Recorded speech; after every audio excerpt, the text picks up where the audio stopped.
हमने क्लास ली है वो डी मॉर्गन्स लॉ की ली थी, और डी मॉर्गन्स लॉ की एक प्रॉपर्टी से सवाल किया था। और आज एक और क्वेश्चन करेंगे, लेकिन दूसरी प्रॉपर्टी से फिर मैं आपको काम करने को भी दूंगा, आप लोग भी वो काम करेंगे, ठीक है। और जो सबसे इंपॉर्टेंट बात है वो ये कि भाई तुम लोगों के पास अभी पास पेपर भी शेयर होने वाले हैं स्क्रीन पे, और तुम लोग उस पास पेपर में देखोगे भाई कि डी मॉर्गन्स लॉ कितनी दफा आया हुआ है, ठीक है। इसके अलावा अभी आफ्टर क्लास मैं आपको लिंक दूंगा अपने पेज का, जिसमें मैंने सुबह पढ़ाया है पावर सेट सबसेट का टॉपिक, जो इस चैप्टर का सबसे पहला टॉपिक है। तो जितने भी स्टूडेंट्स हैं वो ग्रुप के अंदर जो कि ऐड है, वो उस लिंक के जरिए यूट्यूब के अंदर पावर सेट और सबसेट का पूरा टॉपिक पढ़ सकते हैं, ठीक है भाई। तो पावर सेट सबसेट जो कि इस चैप्टर का सबसे पहला टॉपिक है, पावर सेट और सबसेट, तो वो मैंने अपलोड कर दिया है वीडियो यूट्यूब के अंदर, वो मैं उसका लिंक सेंड कर दूंगा, आप लोग तमाम बच्चे जो है वहां से उसको आराम से देख लीजिएगा, ठीक है भाई। लेकिन ये कि कल की क्लास से पहले पहले आप देख लीजिएगा, क्योंकि वो कल की क्लास के लिए इंपॉर्टेंट है, ठीक है। अच्छा, कल जब मैंने डी मॉर्गन्स लॉ बताया था तो मैंने आपको बताया था कि भाई डी मॉर्गन्स लॉ की दो प्रॉपर्टीज होती हैं, अगर एक तरफ यूनियन होगा तो दूसरी तरफ इंटरसेक्शन होगा, अगर एक तरफ इंटरसेक्शन होगा तो दूसरी तरफ यूनियन होगा, ये जहन में रहे। और अगर एक तरफ होल कॉम्प्लीमेंट होगा तो दूसरी तरफ सेपरेट कॉम्प्लीमेंट होगा, एक तरफ होल कॉम्प्लीमेंट होगा तो दूसरी तरफ सेपरेट कॉम्प्लीमेंट होगा। ये डी मॉर्गन्स लॉ की दो प्रॉपर्टीज थी, इसके साथ हमने कल काम करना शुरू किया था और सवाल को बाकायदा तौर पर प्रूफ किया था, लेफ्ट हैंड साइड और राइट हैंड साइड को। आज हम मजीद इस तरह का एक और क्वेश्चन करने की कोशिश करते हैं और देखते हैं कि भाई आज के क्वेश्चन ने हमें क्या बताया। लेकिन आज के क्वेश्चन आपको एक नई चीज और समझाएगा, और वो है if U is equal to, U कौन सा सेट कहलाता है, आप जानते हैं कि U का सेट आपका सेट होता है यूनिवर्सल सेट, और यूनिवर्सल सेट का इन्होंने इस दफा किसी और फॉर्म में गिवन दिया है, और ये फॉर्म कौन सी फॉर्म होती है जल्दी से चैट पर बताइए। तमाम बच्चे जिन्होंने इस चैप्टर को स्टार्ट से पढ़ा है वो इस फॉर्म के बारे में जानते हैं कि ये जो फॉर्म है सेट की, ये चेंज है और ये यूनिवर्सल सेट है, ठीक है भाई। उसके बाद ए का सेट है,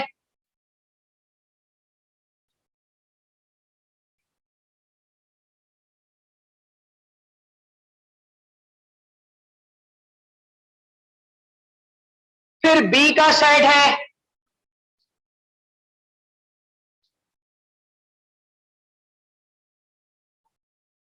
ठीक है भाई। और यूनिवर्सल सेट की अगर हम बात करें, कुछ बच्चों ने नाम बताया, अभी एक बच्ची ने, दो बच्चों ने बिल्कुल सही नाम बताया, नाम कॉल कर रहा हूं भाई, ये अफीफा ने बिल्कुल सही नाम बताया, अफीफा वेरी गुड, शाबाश, ब्रिलियंट। और इसके अलावा हमारे पास एक और है हानिया सरफराज ने बिल्कुल सही फॉर्म बताई है। अरहम ने नहीं, अरहम ये वाली फॉर्म नहीं होती। अब मैं जरा बताना चाहता हूं कि आपके पास कितने किस्म की फॉर्म होती है सेट के अंदर। नंबर वन, आपके पास पहली फॉर्म होती है टेबुलर फॉर्म। कौन सी फॉर्म होती है? Tabular form. दूसरी फॉर्म होती है डिस्क्रिप्टिव फॉर्म। अब बच्चे जानते हैं कि ये फॉर्म के नाम उन्होंने पहले पढ़े हैं। और लास्ट फॉर्म होती है सेट बिल्डर फॉर्म। अब अगर मैं बात करूं फॉर्म की, तो जिसमें आपके पास एलिमेंट्स लिखे हुए आ जाए, नंबर, वेरिएबल, जिस सेट के अंदर एलिमेंट्स लिखे हुए आ जाए, उस फॉर्म को हम कहते हैं टेबुलर फॉर्म। और सवाल हमेशा याद रहे टेबुलर फॉर्म में ही सॉल्व होता है। अगर सवाल डिस्क्रिप्टिव में दिया जाए, सवाल सेट बिल्डर फॉर्म में दिया जाए, तो वो सॉल्व नहीं हो सकता तब तक जब तक हम उसको टेबुलर में कन्वर्ट ना करें। तो आपके बोर्ड ऑफ सेकेंडरी एजुकेशन के अंदर पिछले 20 सालों में 12 से 13 दफा ये सवाल आया हुआ है डी मॉर्गन्स लॉ का मैट्रिक के हवाले से, और बोर्ड में कोई 8 साल या 9 साल यूनिवर्सल सेट बिल्डर फॉर्म में आया हुआ है। अब सेट बिल्डर फॉर्म में आपने टेबुलर तो पढ़ लिया कि सवाल में एलिमेंट्स इस तरह गिवन होंगे तो हम उसको टेबुलर बोलेंगे, लेकिन इसके साथ साथ आपका होता है लेट सपोज के सेट बिल्डर फॉर्म भी। लेकिन सेट बिल्डर फॉर्म से पहले डिस्क्रिप्टिव फॉर्म को एक्सप्लेन करेंगे। डिस्क्रिप्टिव फॉर्म कौन सी फॉर्म होती है? डिस्क्रिप्टिव फॉर्म वो फॉर्म होती है इसमें अंग्रेजी लिखी जाए, मतलब सेंटेंस की फॉर्म में डिस्क्राइब किया हुआ हो। A set of vowel words. अब वॉवेल वर्ड्स कौन से होते हैं? ये डिस्क्रिप्शन दी हुई है, तो ये सेट हो गया डिस्क्रिप्टिव सेट। इन्होंने बोला एक सेट है जिसके अंदर वॉवेल वर्ड्स आ रहे हैं, यानी कि ए ई आई ओ यू। अब जब ये डिस्क्रिप्टिव सेट से मैंने अंदर एलिमेंट्स लिख दिए, तो ये डिस्क्रिप्टिव सेट किस में कन्वर्ट हो गया? टेबुलर में। तो चाहे सवाल डिस्क्रिप्टिव सेट आ जाए, अब डिस्क्रिप्टिव सेट बहुत सारे होते हैं, डिस्क्रिप्शन दी हुई होगी। A set of 5 natural number, a set of 10 even numbers, a set of multiples of 5, a set of prime numbers. तो ये सब डिस्क्रिप्शन है। आपको इन डिस्क्रिप्शन को पढ़ के सेट बनाना पड़ता है, आपको इस डिस्क्रिप्शन को पढ़ के टेबुलर फॉर्म बनानी पड़ती है। बट सेट बिल्डर फॉर्म कौन सी फॉर्म होती है, आप उसको भी समझ लें। सेट बिल्डर फॉर्म एक ऐसी फॉर्म है जिसके अंदर बाकायदा तौर पर आप ग्रीक लैंग्वेज के अल्फाबेट्स देखते हैं। X such that x belongs to, x का ताल्लुक किससे है? नेचुरल नंबर से। ये जो साइन होता है इसको कहते हैं, ये ग्रीक लैंग्वेज में इसको कहते हैं ऑप्सलॉन्ग। क्या कहते हैं? ऑप्सलॉन्ग, OBSLONG। ऑप्सलॉन्ग के अंग्रेजी मायने है बिलोंग्स टू, यानी कि इस एक्स का ताल्लुक किससे है? नेचुरल नंबर से। अब नेचुरल नंबर जो है वो 1 से स्टार्ट होता है, तो नेचुरल नंबर 1 से स्टार्ट हो रहा है, तो इन्होंने बोला है भाई 1 से लेकर 10 तक। इसमें ये जो वर्डिंग है ये इनइक्वालिटी का सिंबल कहलाता है, और इसको हम कहते हैं कि भाई x is less than and equal to 10, मतलब कि आपका जो नेचुरल नंबर है वो स्टार्ट तो 1 से ही होता है, तो वहां लिखा हुआ है x। अब जरूरी नहीं कि यहाँ x लिखा हुआ हो, या 1 भी लिखा हो सकता है, लेकिन अगर यहाँ x लिखा हुआ है तो आप इस बात को जानते हैं कि भाई हमारा नेचुरल नंबर 1 से स्टार्ट होता है। तो 1 से लेकर 10 तक क्यों कह रहा है? क्योंकि इन्होंने वर्ड यूज किया less than and equal to.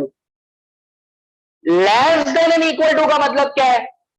Less than और इक्वल टू 10 के बराबर है, यानी कि नेचुरल नंबर x की वैल्यू लेस देन, उससे कम, और इक्वल टू मतलब 10 तक, 10 से कम नहीं। इक्वल टू के नीचे लाइन लगी हुई है, ये लेस देन का साइन होता अगर सिर्फ और सिर्फ ये लिखा होता, लेकिन नीचे लाइन आ रही इसके, तो ये बन गया less than and equal to. इसका मतलब 10 तक की बात कर रहा है, 10 से छोटा नहीं कह रहा, 10 तक की बात कर रहा है। अगर यहां लेस देन का साइन होता सिर्फ, तो इसका मतलब 1 से लेकर 9 तक की बात होती। तो इसका मतलब ये हो गया भाई कि ये कौन सा फॉर्म हो गया? Set builder form. तो सेट बिल्डर फॉर्म को पढ़ने का तरीका क्या है? एक्स, आप सब रिपीट करेंगे, x such that x, x such that x belongs to, ऑप्सलॉन्ग कहते हैं इसको हम, लेकिन क्या बोल रहे हैं? belongs to natural number. अब लेट सपोज ये नेचुरल नंबर की सीरीज ना हो, तो ये सीरीज हो जाएगी इवन नंबर्स की। तो यहां क्या लिखा हुआ हो जाएगा? ई। तो हम बोलेंगे भाई इवन नंबर वो नंबर है जो 2 से स्टार्ट होते हैं, 2 4 6 8, जो कि 2 के टेबल में आते हैं, उसे हम इवन नंबर्स कहते हैं। O लिखा हुआ आ जाए ऑड, W लिखा हुआ आ जाए होल नंबर, T लिखा हुआ आ जाए प्राइम नंबर, Z लिखा हुआ आ जाए इंटीजर्स। याद होगी आप लोगों को फिजिकल क्लास की कोचिंग में जब मैंने आपको पढ़ाया था नंबर थ्योरी में कि दुनिया में सबसे पहले कौन सा नंबर आया, तो आप लोगों ने पहले बोला 0, जबकि नहीं। जब आपने ये बात सीख ली कि दुनिया में सबसे पहला नंबर 1 आया, नेचुरल नंबर 1 आया, यानी काउंटिंग 1 से स्टार्ट होना शुरू हुई, और ये बहुत बड़े मैथमेटिशियन थे लेबनीज, उन्होंने ये बात बताई थी कि भाई दुनिया में सबसे पहले वन इन्वेंट किया उन्होंने। फिर वन के बाद कई सदियों के बाद जाकर जब मैथमेटिशियंस अरबी साइड पर पहुंचे और वो पहुंचे अरेबियन साइड पर, तो वहां पर जाकर उन्होंने ये बात इन्वेंट करी कि भाई जीरो का कॉन्सेप्ट आया। इंडियंस ने ये बात बताई। तो ये बात मैंने आपको उस वक्त बताई थी कि सबसे पहले नेचुरल नंबर आना शुरू हुए, फिर उसके बाद सारी सीरीज बनना शुरू हुई, टेबल आए, फिर इवन नंबर, ऑड नंबर, और फिर उसके बाद प्राइम नंबर, वो सब उसके बाद बने। लेकिन जो सबसे पहली चीज आई वो दुनिया में वन से इन्वेंट हुआ, यानी दुनिया में नेचुरली वन से काउंटिंग स्टार्ट हुई। तो ये पहली क्लास में, दूसरी क्लास में मैंने ये बात समझाई थी और बच्चों ने काफी अच्छा समझा था। ये मैथमेटिक्स के अंदर ये हिस्ट्री होती है, ये बात आपको पता होनी चाहिए। बहरहाल तो बेटा ये यूनिवर्सल सेट आपका 1 से लेकर 12 तक लिखा हुआ है। अब यहां देखो क्या लिखा हुआ है, x such that x belongs to natural number and x is less than and equal to 12। मतलब यहां 1 से लेकर 12 तक के सेट लिखे हुए हैं, जो किस फॉर्म में लिखे हुए हैं, सेट बिल्डर फॉर्म। तो बेटा आपको ये बात समझ में आ गई कि हमारे पास 3 किस्म की फॉर्म्स होती है, टेबुलर, डिस्क्रिप्टिव, सेट बिल्डर। लेकिन सेट हमेशा जब भी ऑपरेट किया जाता है तो वो हमेशा किस फॉर्म में किया जाएगा, टेबुलर फॉर्म में। इन केस अगर सेट आपके पास डिस्क्रिप्टिव या फिर सेट बिल्डर में दिया जाए तो first of all you have to convert this to sets in the form of tabular, यानी आपको सबसे पहले इसको कन्वर्ट करना होगा। ये समझ में आ गई तमाम बच्चों को ये बात। नाउ अब जरा समझ लीजिए भाई कि आपने करना क्या है, आपको प्रूफ करना है, और आपको प्रूफ करना है आज का सवाल, proof that A intersection B का होल कॉम्प्लीमेंट बराबर है A complement union B complement. कल बिल्कुल इसकी अपोजिट प्रॉपर्टी लिखी हुई थी, आज बिल्कुल इसकी अपोजिट प्रॉपर्टी लिखी हुई है। तो जरा अब आप लोग अच्छी तरह समझ लें भाई कि जब हम इस सवाल को स्टार्ट करते हैं, first of all we have to write कि भाई हम लेफ्ट हैंड साइड ले रहे हैं या हम राइट हैंड साइड ले रहे हैं। तो बेटा हमने बताया कि हम लेफ्ट हैंड साइड को सबसे पहले हम सॉल्व करना स्टार्ट कर रहे हैं। तो लेफ्ट हैंड साइड है बेटा आपके पास ए इंटरसेक्शन बी का होल कॉम्प्लीमेंट। अब कल मैंने आपको ये बात बताई थी, जिसके ऊपर कॉम्प्लीमेंट लिखा होता है, अगर कॉम्प्लीमेंट मुझे निकालना है तो जिसके ऊपर कॉम्प्लीमेंट लिखा होता है उसे यूनिवर्सल सेट से माइनस कर देते हैं, यानी कि u minus A intersection B. तो हम यूनिवर्सल सेट से ए इंटरसेक्शन बी को माइनस करेंगे, तो फर्स्ट ऑफ ऑल हमें ए इंटरसेक्शन बी को फाइंड आउट करना पड़ेगा। तो हम ए इंटरसेक्शन बी को निकालेंगे, तो ए का सेट आपके पास आया 2 4 7 9 10, इंटरसेक्शन बी का सेट है आपके पास 1 3 5 7 9 11। अब इंटरसेक्शन का मतलब होता है जो सेम एलिमेंट्स होते हैं वो नीचे लिखे जाते हैं। तो बताइए सेम एलिमेंट कौन कौन से हुए, 7 और 9। ये आ गया आपके पास ए इंटरसेक्शन बी, यानी कि हमने लिख दिया 7,9। अब हमें क्या करना है भाई, अब हमें ये करना है कि भाई हम इसको माइनस कराएंगे यूनिवर्सल सेट से, तब हमारे पास ये चीज निकल कर आएगी। तो ए इंटरसेक्शन बी का होल कॉम्प्लीमेंट निकलेगा जब u minus A intersection B निकालेंगे। तो u का सेट है 1 से लेकर 12, और ये अब तुम टेबुलर में लिखोगे, यहां पर सेट बिल्डर फॉर्म में नहीं लिखोगे।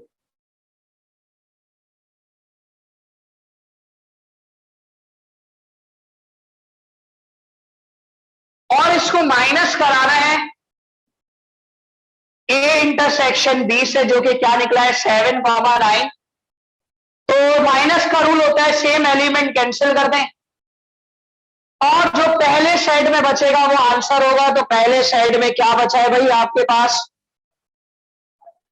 1 2 3 4 5 6 8 10 11 12। ये आपके पास आ गया ए इंटरसेक्शन बी का होल कॉम्प्लीमेंट। अब ये आ गई लेफ्ट हैंड साइड। तो जो लेफ्ट हैंड साइड आई है, डेफिनेटली प्रूफ दैट के क्वेश्चन में वही राइट हैंड साइड का आंसर आना चाहिए। तो now we have to find right hand side, taking right hand side, taking right hand side. तो राइट हैंड साइड में सबसे पहले लिखा हुआ है ए कॉम्प्लीमेंट, फिर यूनियन बी कॉम्प्लीमेंट. कल बताया मैंने आपको, जिसके ऊपर कॉम्प्लीमेंट होता है उसे यूनिवर्सल सेट से माइनस कर देंगे. यानी कि पहले कॉम्प्लीमेंट ब्रैकेट के ऊपर था, पहले complement bracket minus A intersection B कर दिया, लेकिन अब कॉम्प्लीमेंट ए के ऊपर है तो हम लिखेंगे यू माइनस ए. तो बेटा सबसे पहले हम यूनिवर्सल सेट लिखेंगे जो कि 1 से लेकर 12 तक है. 1 2 3 4 5 6 7 8 9 10 11 12. इसको माइनस कर देंगे ए के सेट से, और ए का सेट है 2 4 6 2 4 7 9 और 10. तो बताओ भाई 7 9 कैंसिल हो गया, 2 4 भी कैंसिल हो गया और 10 भी कैंसिल हो गया. तो क्या बचा पहले सेट में? ये निकला आपका ए कॉम्प्लीमेंट जो कि क्या निकला 1 3 5 6 8 11 12. अब आप क्या करना चाह रहे हैं भाई? अब आप बी कॉम्प्लीमेंट निकालेंगे तो यू माइनस बी करेंगे, तो यूनिवर्सल सेट लिखेंगे और उसको माइनस करेंगे बी के सेट से. तो भाई यूनिवर्सल सेट आपके पास 1 से लेकर 12 तक है. 1 2 3 4 5 6 7 8 9 10 11 12. और इसको माइनस करेंगे बी के सेट से, और बी का सेट है आपके पास 1 3 5 7 9 11. अब इसमें 1 भी कैंसिल हो गया, 3 भी कैंसिल हो गया, 5 भी कैंसिल हो गया, 7 भी कैंसिल हो गया, 9 भी कैंसिल हो गया, 11 भी कैंसिल हो गया. तो बचा क्या आपके पास? एक बी कॉम्प्लीमेंट क्या आया आपके पास भाई? बी कॉम्प्लीमेंट आया भाई 2 4 6 8 10 12.